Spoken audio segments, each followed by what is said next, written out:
Hey guys, my name's Kurt. This is Okindamo. Today we are looking at one of, if not the most iconic guns of all time, the Steyr AUG. From Nakatomi Plaza all the way to the seas of Shanghai, the AUG is most definitely the most iconic movie gun of all time, with cutting-edge polymers straight out of the 70s and a classic design that reminds you of, well, space. It has been drilled into the minds and hearts of every diehard lover. But after almost 50 years of service, does it still hold up? What does it do differently than any other bullpup? And is it still worth that hefty price tag? Being originally designed in the 1960s and then finally picked up by the Austrians in 1977, this is one of, if not only, maybe the only gun that could replace the unmatched drip of the STG-58s that the Austrians were using prior. It has also been picked up by dozens of countries in smaller sectors, from police forces to special forces units. But overall, as a standard weapon, this was taken in by the Tunisians, the Irish Defence Force, and, most notably, the Australians, who, in their testing, claimed that their version, at least, was more reliable and less prone to malfunctions than the M16s that they were testing as well. Being the second bullpup design that has been implemented by major militaries around the world, only beaten out by the FAMAS by a single year, its unique design of having the magazine behind the breech face promised users a much more ergonomic rifle, thus making everything easier to do and more maneuverable. The original designs from back then aren't very different from this A3M2 variant. Realistically, the only major changes are a swapping of the 1.5 mag optic that they had on here for a Picatinny rail, allowing the user to choose what they want to do instead, and a redesigning of the charging handle. But other than that, for the most part, they're basically the same rifle. The only other major change was the addition of the bolt release right here next to the magazine. But other than that, they're basically the same rifle, apart from other changes that were done to the internals, of course. And honestly, when it comes to the ergonomic claims, I have to admit it is fairly easy to maneuver with. The bolt cup configuration does make it really nice and easy to operate or to use something like a VTAC barricade, where you still retain that full 16-inch barrel without having to maneuver nearly as much to get from point to point. On top of that, I must admit, the space-age design does also come in handy. On my RTB, I noticed that if you're ever pushing up against some sort of cover, your hand tends to get impacted, to put it simply, by the tree or rock or whatever you're trying to use. But with the space-age design that we have here, you can clearly see there's no way that's going to happen. So I have to give credit to the Austrians for thinking of, well, first of all, how to make it look cool, and, secondly, least importantly, how to actually make it functional. Because that is a complete non-issue with this rifle. Pushing up against something, it's just going to hit plastic and you're going to be okay.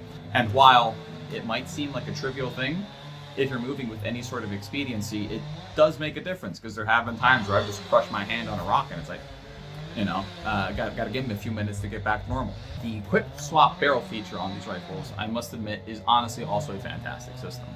Unlike most rifles that come advertised with the quick swap barrel feature, like the MCX or the ACR, on those you need to play with torque screws or handrails and twist and turn and do all sorts of things that realistically make it not very quick.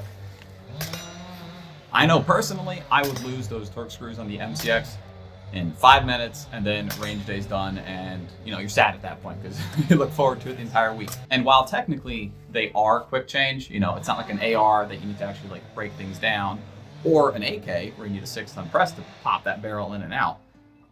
They're not as quick change as I'd like them to be. It's not something that I would actually be doing out in the range. Something like the Desert Tech MDRX, I believe, on that, it's simple, but still not something that takes 2 seconds. The beauty of the AUG is that all you have to do is lock the bolt to the rear, then you have this little knob right there. You just push that down and forward while applying some light pressure to the barrel, and boom, barrel's out, and you can throw on a new 300 blackout barrel, a 24-inch barrel, the H-bar, 14.5 for some reason, or whatever you want. And to put it back in, simple. Line up the holes, push it together, and a little twist, and done. Simple as that. Really a 30-second operation.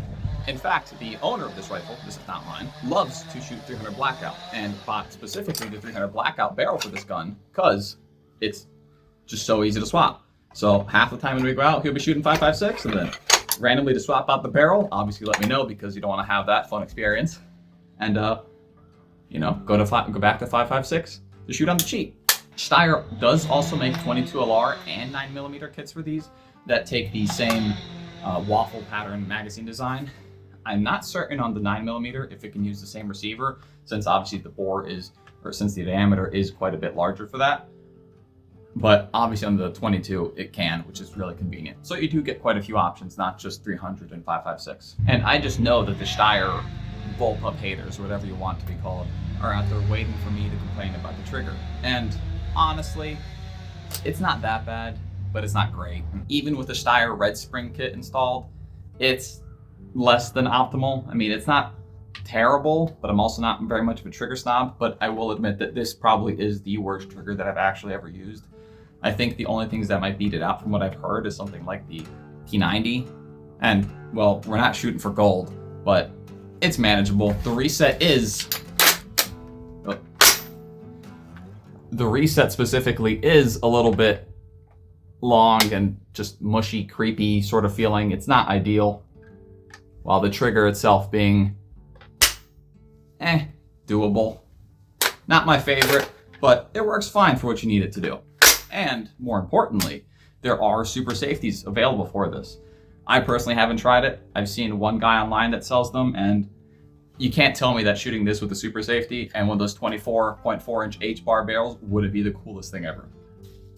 Okay, well maybe shooting the FAL with a super safety and the bipod might be cooler, but the FAL is just the top. One thing that I'm sure most of you have noticed is that this is not a NATO magazine. This does not fit in your AR. This is a proprietary AUG magazine. And while I must admit, it looks really cool and it looks really authentic inside of there, just like the Austrian or the Australian soldiers have. And while I must admit, the magazine itself is really good, really reliable. They do make 300 blackout specific variants for this to keep that reliability, of course. Let's be honest, do we really want to buy into a new proprietary magazine that can only be used with the AUG when you already have God knows how many AR pattern mags out there, whether they be 30s, 60s, 100s, or whatever you have? Well, honestly, maybe you might want to. And the reason I say this is because the NATO version of the stock does not have a bolt release. For whatever reason, in their ultimate wisdom, Steyr decided that it was not necessary, even after they made the upgrade to the traditional variant. So I got thinking, why don't they have this? I mean, they clearly have the technology to do it. It's just a simple little button. And the design of the bolt holder on the magazine is pretty similar. It's not that different. And even if they were a little different, it doesn't take a rocket scientist to redesign a little pushy button. So I went to looking around to see if I could find a variant that had the bolt release. And turns out they do. But unfortunately, and suspiciously, this is only available if you pay an extra $360 additional to get that stock. So I was like, hey, it's all right. Let's go look and see if I can find NATO AUGs that come with this by default. No, you cannot. So I'm not entirely certain if this is a brand new feature that was just released yesterday that hasn't made its way on the market fully at this point, but I kind of doubt that. And it kind of really makes me question Steyr's motives there, that they want to force you to spend that much more money for really such an insignificant little feature, or buy magazines straight from them. Because generally speaking, I don't mind. Most of my rifles don't have, or most of my guns don't have bolt holes. But most of my guns are also just fun guns that I'm not actually serious about. And if you're spending $2,000 or over $2,000 for a rifle, you expect it to come with all the features, let's be honest. Unfortunately, that is not the only feature that is missing from the NATO AUGs that is available on the Classics. You'll notice here that this is just a little cover. You can pop that out, give Steyr $330 more for a left-hand bolt, then you can use the gun as a left-hand eject model, which is really cool. On the NATO version, you'll notice that there is a slight indent for the cutout, but they never actually cut it out. So in order to do that, you have to mill it yourself, and I've seen that there are people that will convert these that will convert NATO bolts to left-hand eject. But this is not a feature that Steyr offers, nor a bolt that they sell, which is really unfortunate because I'm sure there's plenty of people out there that want to shoot this, but it's just not available in the configuration they want. Unfortunately, the lack of features, especially modern features, is something that is really prevalent on this rifle. This here is their latest version, the A3M2. And while it just came out about a year or two ago, it is very recent. Overall, this rifle still feels like it's stuck in 1997. I mean, if you compare this to the 97 version, ergonomically speaking, while it is a bullpup and it's really nice ergonomically, ergonomically speaking, they're basically the same, which is really unfortunate because the way people shoot nowadays has come a lot since then. Not having a way to grip, forward of the rifle does make it a little bit tricky. Fortunately, you do have the little beer keg here, so a beer keg hold works fine. And you can kind of use the charging handle to get your thumb around it a little bit, which is more comfortable for sure. But not having the option to go farther forward kind of sucks. On top of that, for like serious military and use, putting a LAM on here is kind of difficult. And of course, with an LPVO, it's even harder. But on many other platforms, even an AK, it can be done. But thankfully, you can fix this issue. You just need to give Steyr even more money. But let's say you want to shoot the rifle suppressed. Thankfully, threads are obviously concentric. That's not an issue. But the standard gas plug that comes with these, they are adjustable, but it's only open and close. There is no suppress setting, even today. Thankfully, again, this is something you can pay Steyr even more money for to fix, another $100 or whatever it is. Beyond that too, the little port that I mentioned before, while it is fairly tight on there, it's only friction fit. There's no gasket, there's nothing keeping it down, and there's nothing preventing those gases from really coming out. Even something as simple as a gasket, like I said, would probably help fix this issue quite a bit. This isn't my rifle, so I wouldn't do this, but I was honestly debating how much like a little bit of hot glue under there might help fix those seals up just a little bit more to make it bearable, or some liquid gasket or something like that. Mind you, it's not terrible, or it does keep most of the gas off of your face, but it could be better. It just takes a small little gasket that doesn't cost them any money. On top of that, this rifle has been in use now for over 50 years, or just about 50 years. And I know everybody loves complaining about the trigger in these, and I don't disagree, they're not great. But they're still selling these with the god-awful triggers. These have this specifically has Steyr's Red Spring triggers in there, so it's not too bad. But it's kind of embarrassing, I don't know what the right word is, to see that Steyr still hasn't updated it to come default with those springs, or to hell, even just make something a little bit better at this point.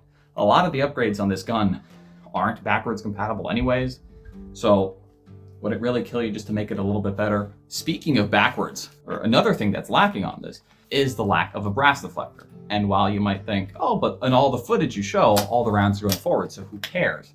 And yes, all the rounds that I did shot did fly forward because those were higher pressure. Those were standard 5.56 rounds. I've noticed that with certain 223 loads, or specifically steel Tula, or just steel, Russian steel in general, and 300 blackout subsonic loads, those aren't high pressure. Instead of going forward, those rounds go directly back at you. I don't know if you can see, the stock is marred, so there's physical proof of that happening. And while I don't care about the stock personally, well, not my gun, so I doubly don't care. I'm just kidding. If you want to do some offhand shooting, that is now going straight into my teeth, which is definitely not a good time, and definitely a lot more expensive than a small little brass deflector. And obviously, I don't work at Steyr. Be kind of neat, but I don't. I don't know if this is a greed issue on their end, or if it's just a lack of knowing what the US consumer wants. But to get this rifle in the operating configuration that I would want, at least, runs you roughly about $900, $950, which when you combine the fact that this is like a $2,100 rifle, that's just kind of, at least for me, unacceptable. Especially considering that all these parts that I've mentioned are available on the Steyr USA website. It's not third-party aftermarket. So it wouldn't be that difficult for them just to make a version of this with all those modernization features and make it a complete package. So this way you don't end up with, half a gun's worth of parts just laying there that you're never going to touch again, let's be honest. And honestly, that's a shame. I really enjoy shooting this gun. I think it's honestly fantastic and just a lot of fun to, bring something out that's different. But with a price tag of $2,000, it's really hard to justify as like a fun gun. It's not something like picking up like an SVD that's like super rare, so like it's worth the money, sort of thing. Or, it's hold up, super rare as well. And getting it to like a proper rifle in the true way that I want it would run you at the end of the day $3,000+, which I just can't afford to do that. I would much rather spend that money on more ammo and just shoot what I have. But I will say, if you do have the money for it, it's a really hard gun to beat. I really enjoy it. Personally, I like my RDB better, even overall still. But with the proven reliability, military pedigree, barrel swapping abilities that it has, it's hard to beat. So if you got the money, I would say go for it. If you don't, I wouldn't. I don't. Well, that's all I have for you guys today. Hope you enjoyed the rifle. Hope you enjoyed my tight pants that plug me a little bit too much in the bottom end. As per usual, let me know if there is a gun that you would like me to go over. I do have access to quite a few, so should be able to figure something out, unless it's super rare. But have a good one, folks. I'll see you on the next one. Bye.